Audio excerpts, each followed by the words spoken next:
브랜드 레디. 여러분 안녕하세요. 드디어 사회 마지막 단원, 마지막 대단원 중에서도 마지막 중단원으로 넘어왔습니다. 오늘까지 하면 사회 교과서 전체를 다 공부한 겁니다, 여러분들은. 그래서 오늘 배울 거는 현대 사회의 문제가 되겠습니다. 자, 이 현대 사회 문제를 배우기 위해서는 사회 문제라는 것을 먼저 학습을 해야 됩니다. 이 사회 문제라는 것은 일단 발생 원인이 인간한테 있어야 됩니다. 사람이 일으킨 문제를 사회 문제라고 부르는 것이죠. 예를 들면 지진이 났어요. 지진이 나서 지진이 나서 건물이 무너지고 이런 것들은 자연재해지 사회 문제라고 부르지 않는 것이죠. 근데 만약에 건물을 지었는데 인간들이 건물을 부실하게 지어서 건물이 무너졌다, 이런 것들은 사회 문제가 될 수 있겠죠.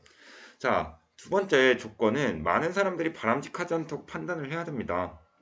나 혼자 저거 문제 있는 것 같은데 라고 생각한다고 그게 사회 문제가 되진 않는다는 거죠. 사회 전체가 그 사안을 문제라고 생각해야지, 그 상황을 문제라고 생각해야 된다는 것입니다.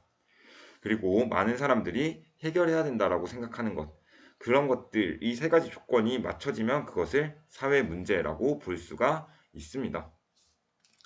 한 문장으로 요약을 하자면 발생 원인이 인간에게 있고 많은 사람이 그 상황이 문제라고 생각하면서 해결해야 된다고 생각하는 문제를 사회 문제라고 할 수가 있겠습니다. 이 사회 문제는 크게 세 가지로 나눌 수가 있는데, 세 가지로 분류할 수 있는데, 첫 번째가 인구 문제입니다. 우리나라에서도 저출산 고령화 문제가 있었듯이 인구 문제, 그리고 노동과 관련된 문제들, 그리고 환경과 관련된 문제들이 있습니다. 자, 인구 문제는 크게 인구 증가, 그리고 저출산 고령화 문제가 있을 수 있습니다. 인구 증가 문제는 이제 우리나라에서 겪었던 1980년대, 90년대까지 겪었던 인구가 폭발적으로 증가하는 시기와 맞물려 있고, 저출산 고령화 문제는 이제 2000년대 이후에 아이를 낳지 않는 것과 관련이 되어 있습니다. 그러니까 인구가 증가하는 문제는 어디서 주로 발생하냐면 저개발국이나 개발도상국들, 이제 막 개발이 되기 시작한 국가들이나 굉장히 못 사는 나라들에서 문제가 되고 있는 게 인구 증가 문제. 반면에 저출산 고령화 문제는 선진국의 문제라고 할 수가 있겠습니다. 그래서 우리가 현대 한국의 사회 변동에서 배운 내용이니까 조금 빨리빨리 넘어가자면, 인구가 폭발적으로 증가하면 식량이 부족해질 수가 있습니다. 그래서 우리나라에서도 기아가 발생하고 빈곤이 발생한 것이었죠. 인구가 너무 많이 증가하면 그 증가하는 인구들이 자원을 굉장히 빨리 소모하게 됩니다. 그러면서 과도하게 자원이 사용되면서 환경오염으로 넘어갈 수도 있겠죠. 그리고 인구가 너무 증가하니까 집이 부족하는 경우가 발생하고, 집이 부족하니까 그냥 판자촌에서 사는 사람들이 굉장히 많다. 판자촌에서 살면 뭐가 문제냐면, 이 판자촌이 대부분 불법으로 만들어지다 보니까 판자촌이 막 무너지면 그 무너진 거에 대해서 보상을 누구한테 받을 수가 없어요. 집이 무너져서 내가 다쳐서 막 일도 못하는데 그거에 대해서 내가 국가의 지원을 제대로 받을 수도 없습니다. 이런 문제들이 발생하거나 자원을 과도하게 사용하니까 환경오염 문제가 발생할 수도 있다. 저출산 고령화가 이어지면 일단 노동력이 굉장히 부족해지더라. 일을 해야 될 사람들은 없는데 노인들만 굉장히 많은 상황이 되는 거죠. 그래서 그 노인들을 국가가 케어해 줘야 되면 그 국가도 그 노인 문제에 대해서 많은 돈을 써야 되기 때문에 세금을 많이 걷겠죠. 이 세금을 누구한테 걷냐? 당연히 일을 하는 사람들한테 거둘 건데, 일을 하는 사람도 없어. 한 사람 한 사람이 내야 되는 돈들이 점점 증가하는 거죠. 이런 문제들이 사회 문제라고 할 수가 있겠습니다. 어쨌든 빠르게 많은 사람들이 문제라고 생각하고 있고 해결해야 된다고 생각하고 있는 문제들이 되겠습니다. 자, 두 번째 노동 문제 같은 경우에는 실업 문제나 노사 갈등, 그래서 노동자와 회사의 갈등, 그리고 임금을 차별해서 주는 것들, 아니면 비정규직 노동자가 점점 증가하는 것들, 이런 것들이 문제가 되는데, 실업 문제부터 보면 일을 하고 싶어 하는 사람들이 일을 하지 못한 경우들이 굉장히 많이 있죠. 이렇게 일을 못하면 내가 돈을 벌 수 없으니까 사회생활을 할 수가 없어. 내가 인간적인 그 기본적인 생활도 할 수가 없게 되는 거죠.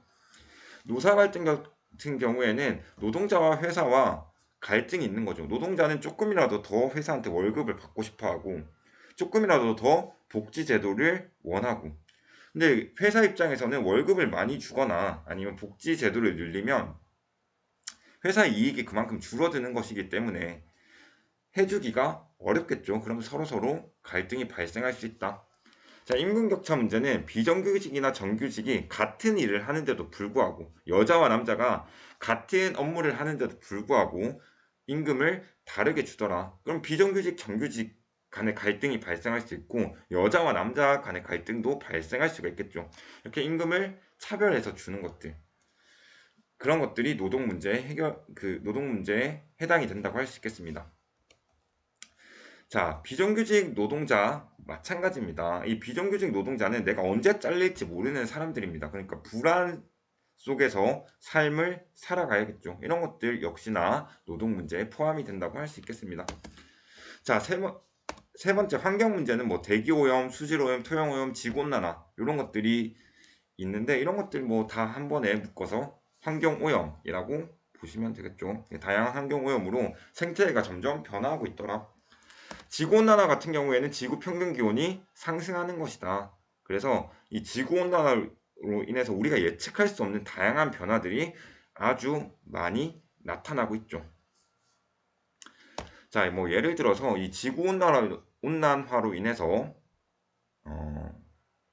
빙하의 크기가 점점 줄어들고 빙하가 녹으면서 해수면이 상승하는 그런 문제들이 발생합니다.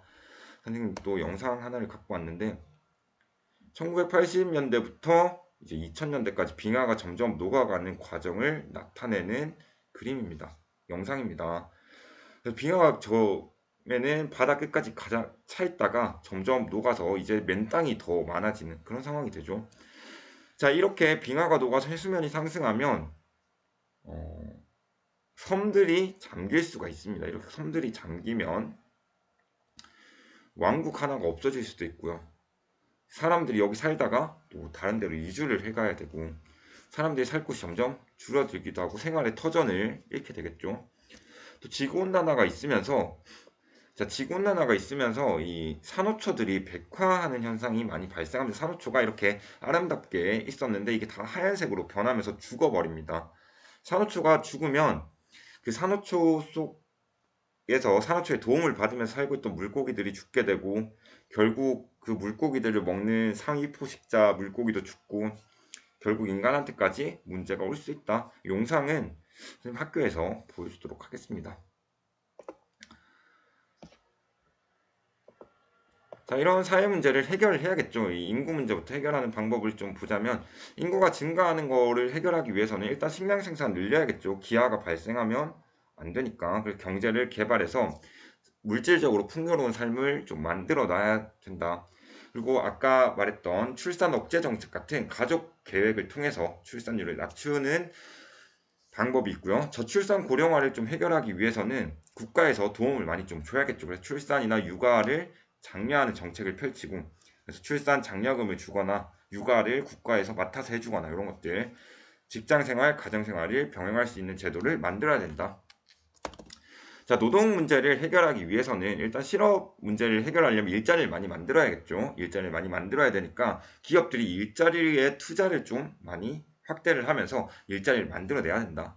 정부가 그 일자리를 구하는 사람한테 많은 정보를 주는 것도 역시나 실업 문제를 해결하는 방법이 되겠습니다.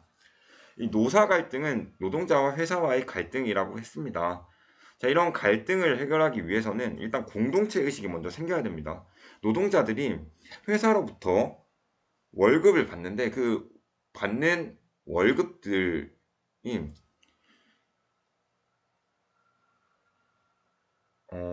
결국 나도 회사의 하나의 구성원이다라는 생각을 가지고 회사를 위해서 일을 해야겠죠. 회사 입장에서도 이 노동자들한테 너무 월급을 안 주거나 너무 복지 제도를 없애거나 이렇게 하기보다는 그 노동자들이 이런 구성원이다, 공동체다라는 의식을 가질 수 있게, 애사심을 가질 수 있게 그런 것들을 해야 된다는 거죠. 그 정부가 개입해서 이 노사 갈등을 해결해 줄 수도 있다. 자, 임금 격차나 비정규직 노동자 증가 부분에 대해서는 일단 임금 차별에 대한 시정 명령이나 처벌을 내릴 수가 있습니다. 같은 업무를 했는데도 불구하고 돈을 다르게 준다. 당연히 정부에서 이걸 가지고 처벌을 할 수가 있습니다. 범죄에 대한 처벌을 할 수가 있죠. 비정규직 노동자에 대한 처우를 좀 개선해서 이 비정규직 노동자들이 안정된 생활을 할 수 있도록 만들어주는 것이 중요하다. 자, 마지막으로 환경 문제입니다. 이런 대기오염, 수질오염, 토양오염, 지구온난화 같은 환경 문제들에 대해서는 우리 스스로 환경 개발, 환경 보존의 균형을 유지하도록 노력을 해야 되고, 개인이나 기업이나 정부가 적극적으로 노력을 해야 된다. 환경 오염을 더 이상 시키지 않기 위해서 노력을 해야 된다. 까지 해서 우리 사회 1 교과서를 끝내도록 하겠습니다.